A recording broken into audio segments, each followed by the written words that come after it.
waxaanu bartanka weli kaga jirnaa barnaamijkii aan idinkaga soo tabinaynay International Somali Award oo ay sanadii saddexaad oo ay qabanayso hay'adda magaceeda loo soo gaabiyo ee Soomaaliyeed ATM weli waxaanu bartamaha sidoo kale kaga jirnaa inaan idin soo baahino dadyowga Soomaaliyeed magaca leh isla markaana caan ka ah wadankan Britain ama all over the world adduunyada dhan waxa ii suura gashay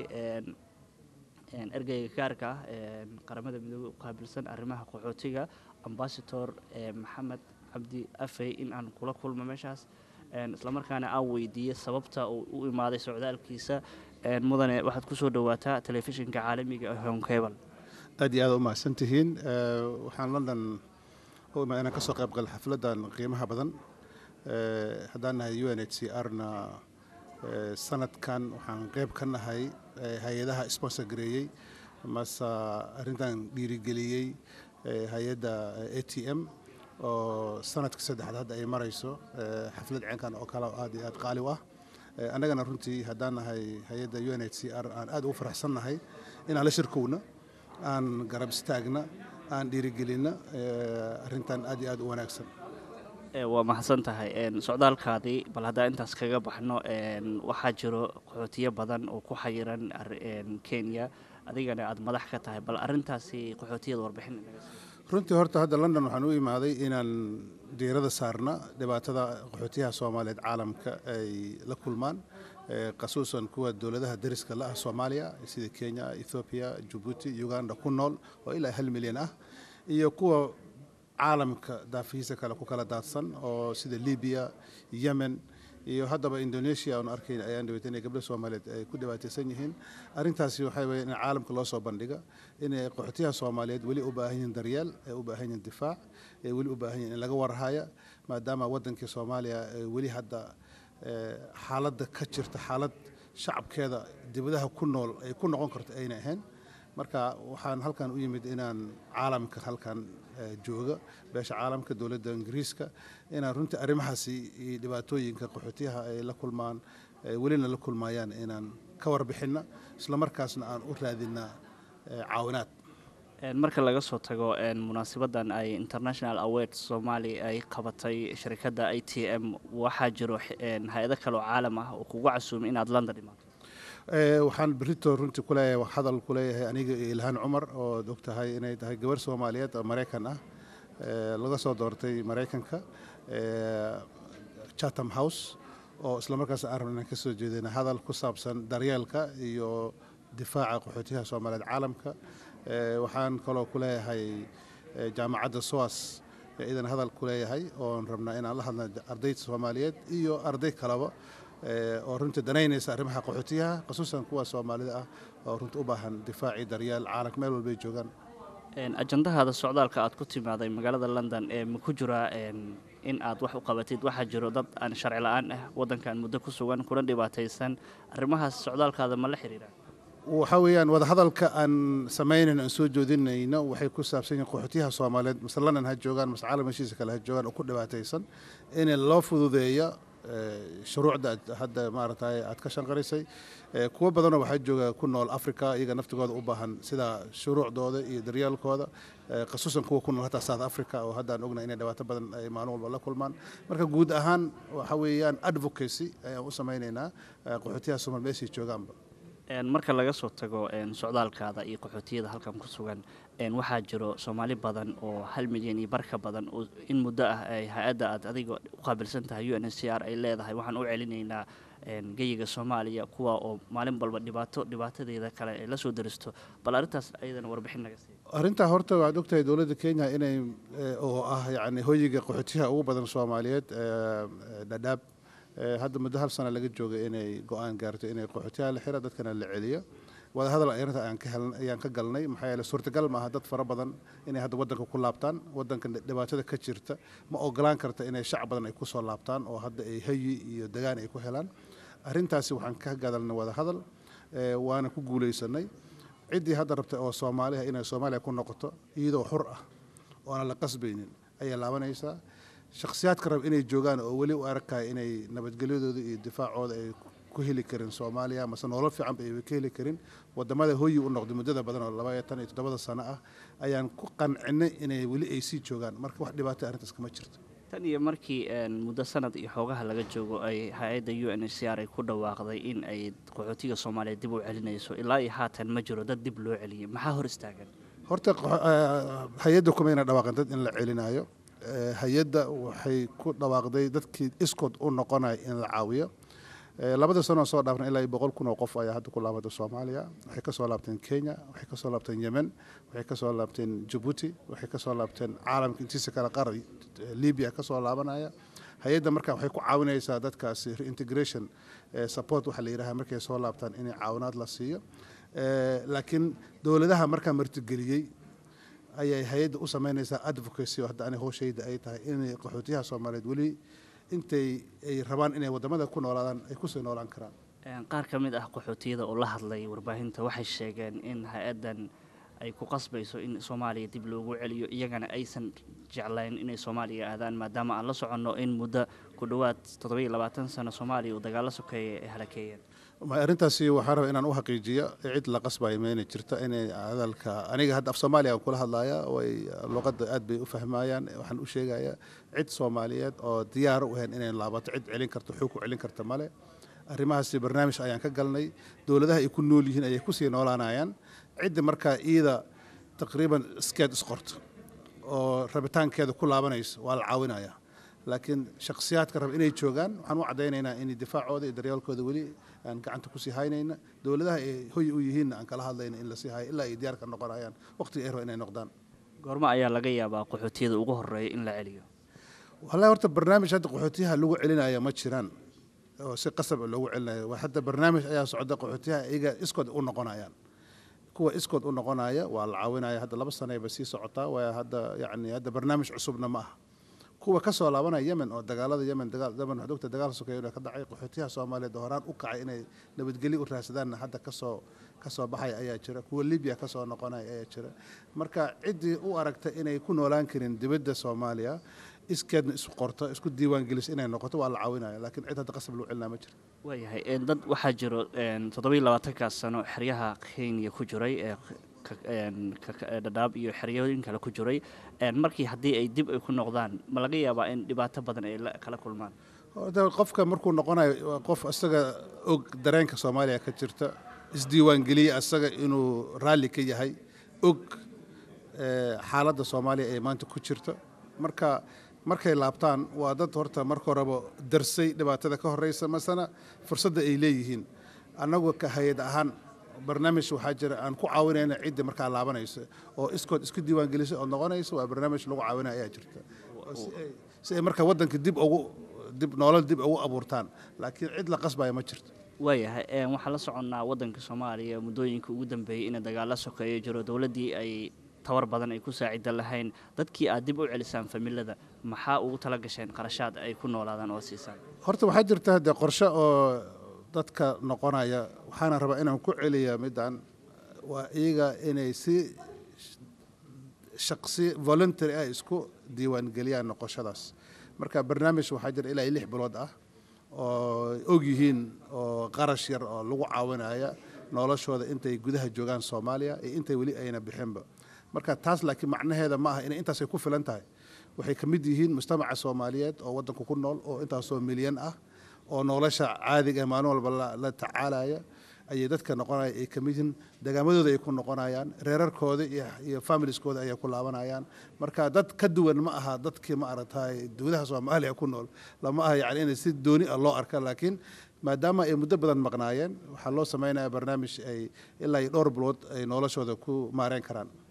marka laga soo tago gurnada 6 bilood aad siinaysaan wax barnaamij 6 bilood siixiga oo u diyaariseen ma jiraan waxaa la dareemayaa dadka iyaga inay iskood waddankooda ugu laabanayaan inay noloshooda abuuranayaan inay dagaamadooda ku noqonayaan inay iyaga maaragtay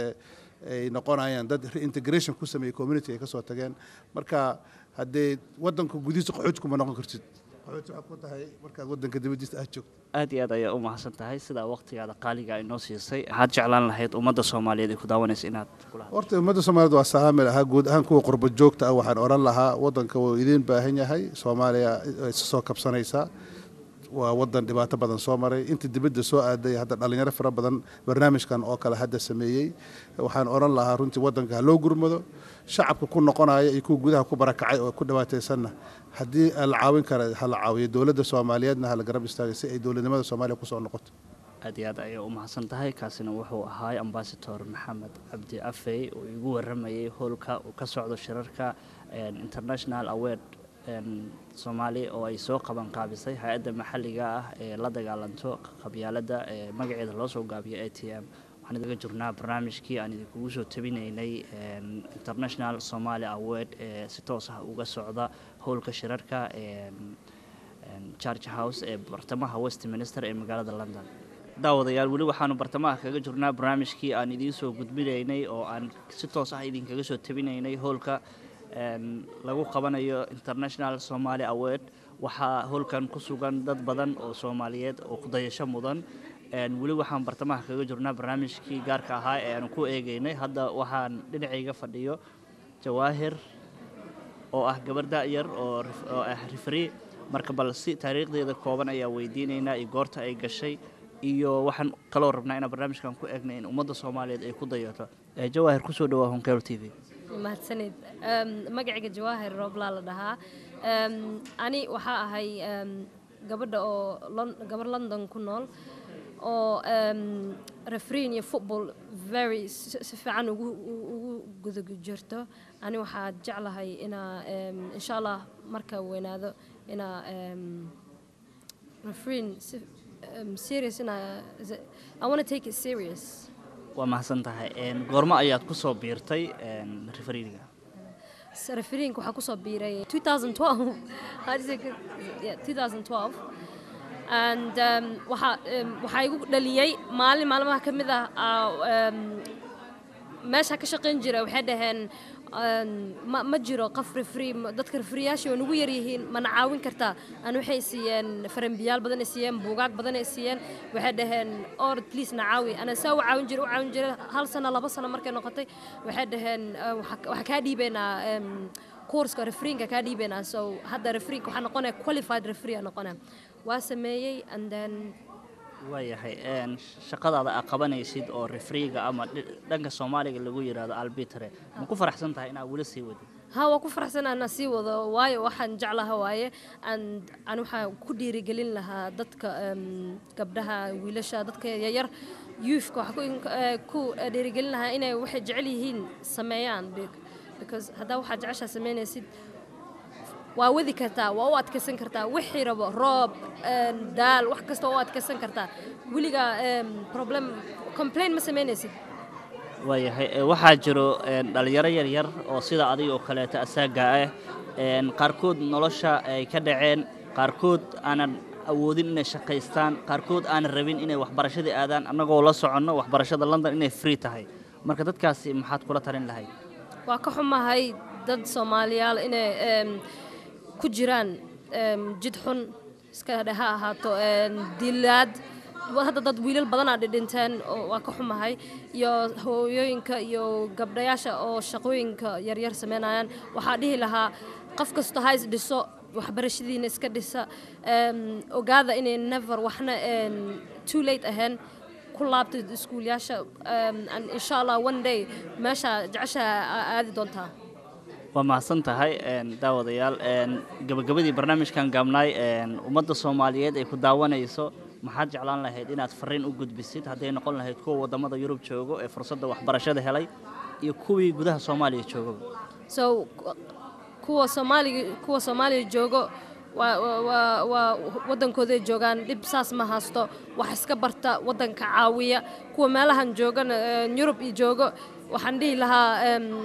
waxyaalo oo marmar oo distract garana jiro is adkeeya wax gaara wadankiina waa u laaban doontiin insha Allah mar and wax meel iska soo saara please wahagaag waxaanu bartanka wali kaga jirnaa barnaamijkii aan idinkaga soo tabinaynay international Somali award oo ay sanadii saddexaad oo ay qabanayso hay'adda magaceeda loo soo gaabiyo ee Soomaaliyeed ATM wali waxaanu bartamaha kaga soo sidoo kale kaga jirnaa inaan idin soo baahino dadyowga Soomaaliyeed magaca leh isla markaana caan ka ah wadankan Britain ama all over the world adduunyadoo dhan. Waxaa dhinacayga fadhiya Amiin Maxamed oo ah muwaadin Soomaaliyeed isla markaana caan ku ah waxyaalaha faniga sameeyo oo YouTuber ah. Amiin kusoo dhawaaw telefishinka on cable. Assalamu alaikum wa rahmatullahi wa barakatuh. Amin, Chunks, same person. Yeah, International Somali was very happy to be here. And yeah, that's it. That's it for us. Waayahay Amiin waxaad tahay YouTuber ayaa tahay waxaa shahaadadan ku mutaysatay aweerkan International Award ee Soomaaliya waxyaalaha faniga ah. bal wax kamid ah ma noo sheegi kartaa dadweynaha Soomaaliyeed ee ku daawanaya anaga waxyaalaha oo dadka naga qusulsiiyay maxaa kamid waxyaalaha sameysay? Just so well, I just make funny videos, so like entertainment videos, prank calling videos, solving dilemmas, just many different videos to make people laugh. And yeah, it's going very well, alhamdulillah. Just trying to make people enjoy their time and watch the video and have fun. Waayahay maxaa kugu kalifay in aad sameysid waxyaalaha fanigaas ah? Because I didn't like the Chamad, that's why. I didn't like university, so I've always DA. I'm doing the Westamayo. Like go for it. So I tried, and alhamdulillah, we like waxaan ku guuleysatay in aad noqotay Somali YouTuber YouTube-ka dhankiisa caan ku ah all over the world laga yaqaano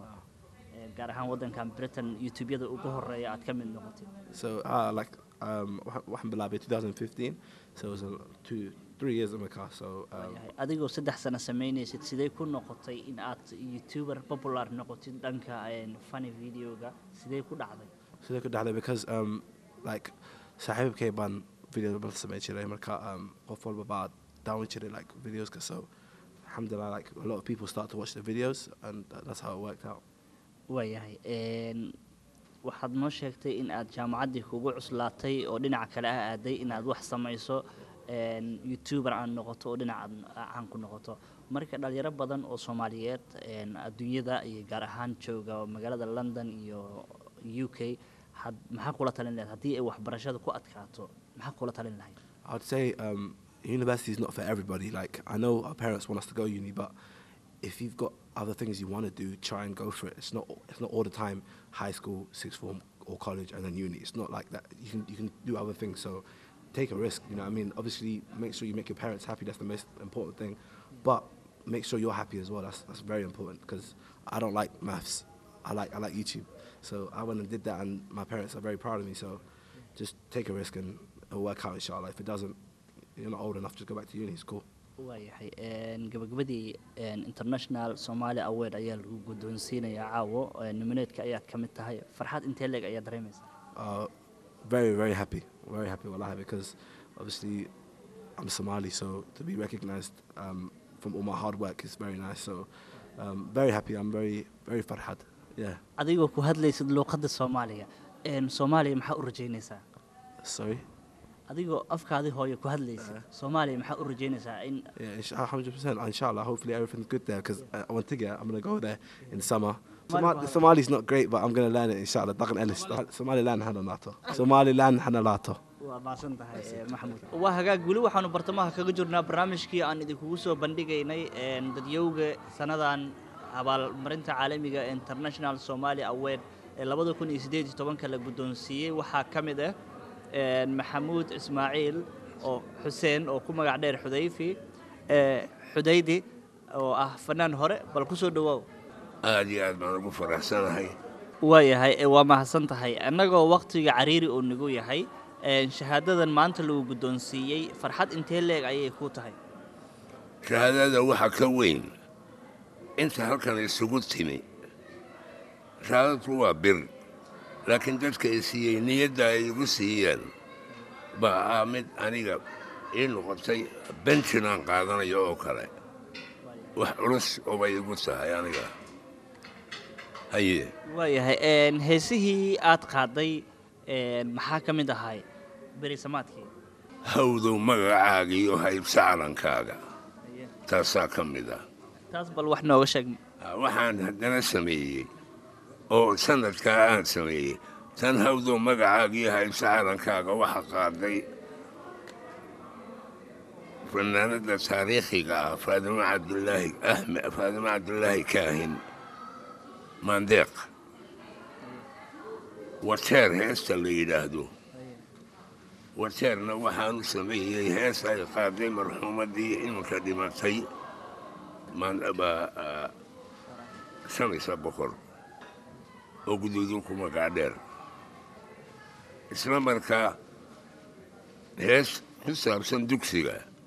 baan sameeyey oo dugsiyow la yidhaahdo heestaa dugsiyo bal wax yar annaga waqtiga cariiri nagu yahay bal 1 iyo 2 nooga shaqaad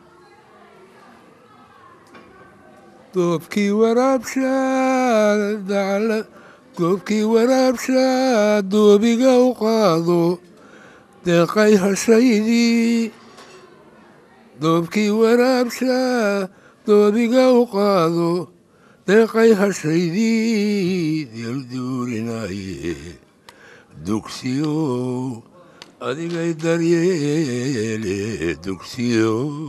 waa mahadsan tahay kaasina wuxuu ahaa Xudaydi oo iigu waramayay goobta lagu bixinayo International Award-ka waa mahadsantihiin waa hagaag wali waxaanu bartamaha kaga jirnaa barnaamijkii aan idinkaga soo tabinaynay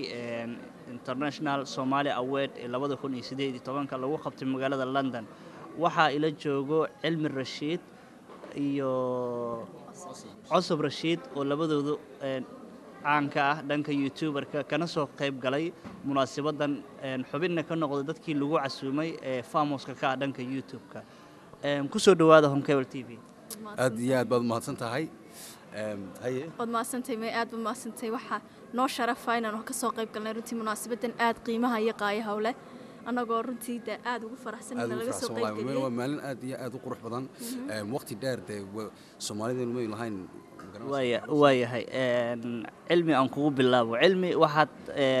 caan ku tahay dhanka YouTube-ka maxaa kugu kalifay in dhanka YouTube-ka aad bilowdo oo channel-kaadu uu noqdo channel weyn xagga YouTube-ka hadday noqoto runtii cusub yar baa igu dhalisay fikradda maalin bay igu tiri kaalaan yara sameynaa hal video siblintaaga markaan videogii sameynay runtii waxaanu aad u filayn baan la kulanay oo dad badan baa daawaday markaa waxay u dhalatay inaan yara tijaabiyey bal waxyaabahan samayn karayo waxaan sameeyay markaa xal xidhaalayaal taa laftirkeedu aad loo daawaday iyaduna markaa waxay noqotay oo dareemay inay waqti badan u baahan tahay in la sameeyo fiidiyoyo waxyaabaha magti markaa adoon ku xogaami kuwan ka yara maqannahay kulay dad badan baa yara tabaya waayahay Cusub Rashiid adigu waxaad tahay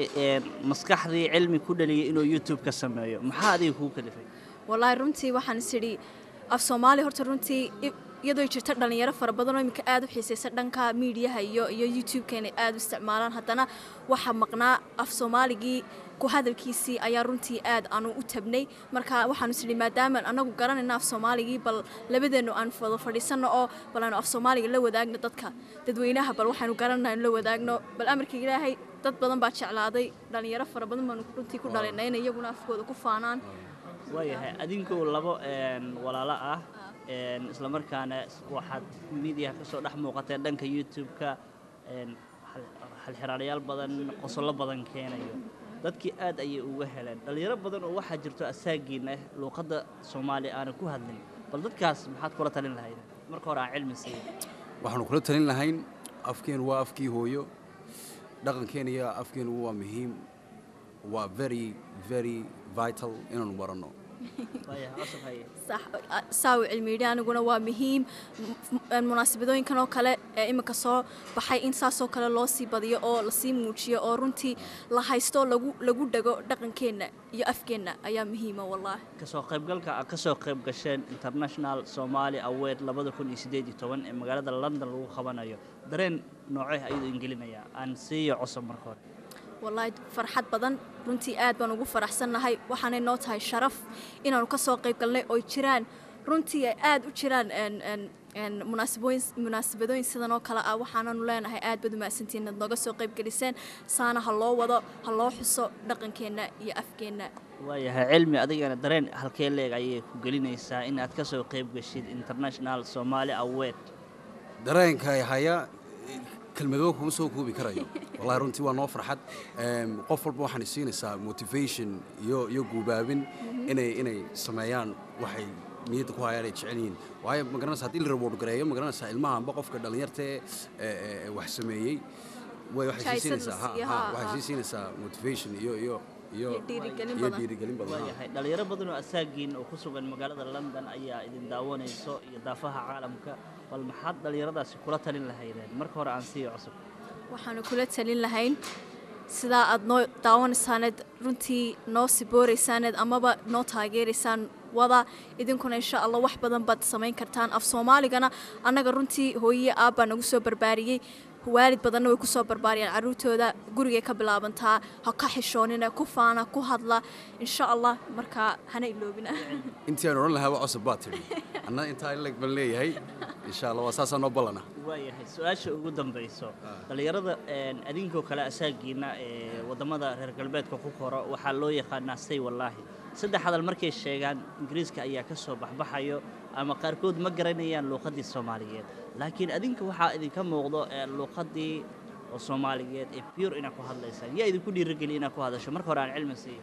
hooyo aabo cusub aniguna hooye aabbo aad bay umahadsan yihiin hooye aabbo fursaddan aanu kaga faa'iidaysanayno aad iyo aad baad umahadsan tihiin tacabkiinnii waxaanu rajaynaynaa inaanu khasaarina aanu wakaas maanta halkaa aanu ku faanayno aanu ku hadlayno hadalkeennii Masha Allah waa mahadsan tihiin waxaa ila joogay oo youtuber ah cilmi rashiid iyo cusub rashiid oo walaalo ah isla markaana dhalinyaro da'yar ee Soomaaliyeed kuna faanaya luuqadii Soomaaliyeed dabcan sharaf ayay noo tahay as a home cable ahaan iyo dhammaan ummadda Soomaaliyeed ee wada daawanayso barnaamijka wali fara kama qodno waxaad daawan doontaan dadyow kale oo hal dhowr u ah ummadda Soomaaliyeed waa maasantiin waxaanu bartanka wali kaga jirnaa barnaamijkii International Somali Award ee lagu qabtay sanadii saddexaad magaalada London waxaa dhinacayga fadhiyo Maxamed Bashiir Midnimo oo ka imaaday magaalada Muqdisho ee caasimadda dalka Soomaaliya Maxamed Bashiir waxaa la guddoonsiiyey awardka International Somali Award ayaa la guddoonsiiyey ee 2018 waxaana sababta loo guddoonsiiyey waxay tahay shirkad xayeysiinta samayso ee Daawus ayuu leeyahay kadaba si aan wax badan kaga ogaano maxamed ku soo dhawaaw Home Cable TV walaal aad ma u bahsantahay marka hore waan kaaga mahadcelinayaa wareysigan iyo fursadan aad na siisay waayahay waa mahadsantahay sababta lagu siiyey maxay tahay awardkan International Somali Award waxaan isleeyahay marka koowaad abaalmarintan waxay soo martay marxalado kala duwan dad ba ayaa noo codeeyey oo noo gartay mataqaanaa in aan mutaysanay ama u qalanno abaalmarintan marka dadkii ayaa abaalmarintan noo gartay runtii waaya maxaad samaysaa adiga annaga waxaan nahay shirkad xayeysiin iyo naqshadayn tii ugu horreysay waddanka laga hirgeliyo fadhigeedu yahana magaalada Muqdisho waxaan kaga duwannahay kow shirkadaha magaalada ku yaala inaan nahay shirkad kaliya takhasuskeeda ama shaqadeedu ay tahay xayeysiinta iyo naqshadaynta samaynta naqshadayn ama adeeg xayeysiin oo hal abuur naqshadeed oo aad u qurxoon uu ka dambeeyo tan labaadna inay tahay in shirkaddan ay fikrad dhalinyaro ay ka dambeyso dhalinyarana ka shaqeeyaan waa mahadsan tahay waxaad ka timaaday magaalada Muqdisho markii ugu horreysay oo aad London timaado miya aad iyo aad waa ku faraxsanahay inaan markii ugu horreysay London imaado isla markaana abaalmarintan aan u imid ilaahay fadligiisa waay magaalada Muqdisho miyaad ku noqonaysaa dhawaan aad iyo aad Muqdishoan ka imid iyadana ku noqon doona insha Allah waayahay dhinaca kaleeto dhalinyaro badan ayaa jira oo ku daawanayo fursad waxbarasho aan helin maxaad kula dardaarmi lahayd dhalinyaradaas run ahaantii qof kastoo dhalinyaro ah waxaan kula dardaarmayaa inuu marka hore waxbarashadu waa fure waxa waaye waxay ku siinaysaa يعني inaad kala fahantid waxa mugdiga iyo waxa iftiinka waxa cad iyo waxa mataqaanaa madow marka qof kasta horta dhalinyarada wax barto waa kula talinayaa inta kadibna qofku uu yeesho hami iyo higsi si mataqaanaa uu noqdo qof guuleysta waayahay adigoo ka timaaday magaalada Muqdisho London markii ugu horeysay ay tahay shahaadadan aweedkan caalamiga lagu siiyay maxaa dareemaysaa adiga iyo kambanigaaga run ahaantii dareenkayga caawa aad buu looma soo koobi karo anoo aad u daalan oo yacni ku dhowaad 10 saacadood aanan seexanin safar muddo soo ahaa haddana waxa waaye yacni abaalmarintan wax walba waxa waaye iyada ay hilmaamsiinaysa runtiina maaha abaalmarin Daawus iyo midnimo oo kaliya ah waa abaalmarin annaga noogu taagan in dhalinyarada Soomaaliyeed ee waddanka ku sugan oo dhan abaalmarinta la siiyey waana kaga mahadcelinayaa cid kastoo noo codaysa aad iyo aad ayaa u mahadsan tahay kaasina wuxuu ahaa Maxamed Bashiir Midnimo oo ka yimaaday magaalada muqdisho kuna guuleystay aweerkan 2018 international somali award weli waxaanu bartamaha kaga jirnaa barnaamijkii aan kusoo bandhigaynay dadyowga soomaaliyeed ee hal abuurka u ah ummadda soomaaliyeed ama lafdhabarka u ah ee lagu faani karo mustaqbalka soo socdo waana mahadsantahay hagaag weli waxaanu bartanka kaga jirnaa barnaamijkii gaarka ahaa ee aan idinku soo bandhigaynay munaasabadii heerka sarreysay ee Somali International Award ee ka dhacday magaalada London oo ay ka soo qayb galeen haldoorka ummadda Soomaaliyeed haatanna waxaa dhinaciga fadhiyo fanaanada Soomaaliyeed ee Nimco Yaasiin Nimco Yaasiin ku soo dhawow telefishinka on cable aad iyo aad baan ugu dhawahay waan salaamay waan ku faraxsanahay wareysatiin waayahay goobtii munaasabada ay ka socotay waxaad ka qaaday hees qeyra dadkii gelisay wadaniyad gelisay la arkayay dadkii cadaanka ah oo iyagoo aan garanayn luqadda Soomaaliya laakiinse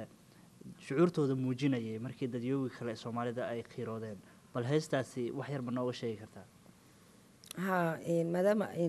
la bixinayay international Somali Award oona dee weligii hore u arkin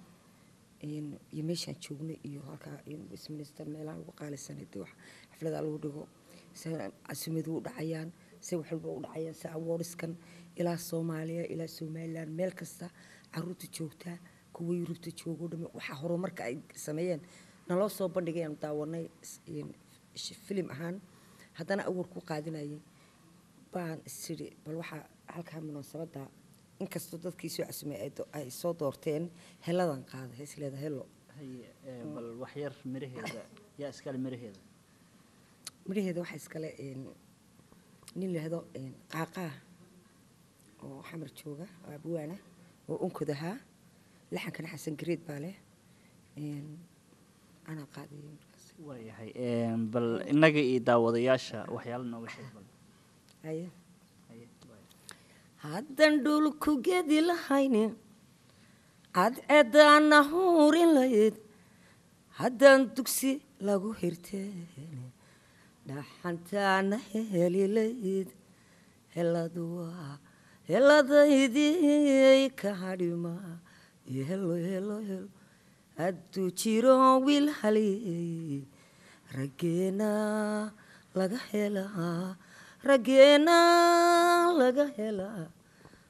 helaaye heladaydii ka hadhima helo waa mahadsan tahay haddii wiil haliyay uu jiri lahaa raggeena laga helaa wixii maanta aan daawanaynay Soomaaliyeed inamada yaryar iyo hablaha iyo ragga iyo xasan midda kale waxa aad igu si farxad badnayd anigu markii la yeeray caadi fanaad caadi soo arkayay markii xuduud loo yeeray wan ooyay يعني دي عفمات كيسة مارتي سدو حضلي أول قاطي بلا فن كيسي تاريخ تسوق كسو شيكي يدو باي جرام كيسي نلو صور لقى إلى كمان ديسي وقت يقول بلعبة يسوي يرو دليرة إلى إمكا وتاريخ بدنا نيجا مكان عاو كفاية ديستنا وكفر أحسن وياهي أدي أدي أم حسن تهاي إنك وقتي عريري ونقول هاي ummadda Soomaaliyeed ay ku daawanayso maxaad jeclaan lahayd in ay sameeyaan wallahi waxaan jeclaan lahaa in qabyaaladda iska dayso Soomaali meel kasta joogtaba taas burburisay intay qabyaaladda joogtana yaa Soomaali isna raaci mayso hagaagina mayso qabyaaladoo la tirtiro oo laga tago mooyaane oo danta Soomaalinimada iyo danta inaga inaga dhaxaysa ay isku qiimeeyna mooyaane meel gaar meeynta qabyaaladu wadno anwani marro kaysay nin qabyaalad wato qabsoogo had ku jabta qolakii ku dhaqmo mar dambaad qomamayna mar dambaad qomamay shicibkay qoqobtaayo qaar baqaar ku dirtaayo ummaday qaybisayo qoys ka dhigtaa waa maasan tahay taasina waxay ahayd Nimco Yaasiin oo barnaamijka ka soo qayb gashay ay soo munaasabada ay soo qaban qaabiyeen hay'adda dhalinyarada Soomaaliyeed iskugu imaadeen ee magaceeda loo soo gaabiyo ATM isla markaana caawa bixinayay ISA oo loo soo gaabiyo International Somali Award 2018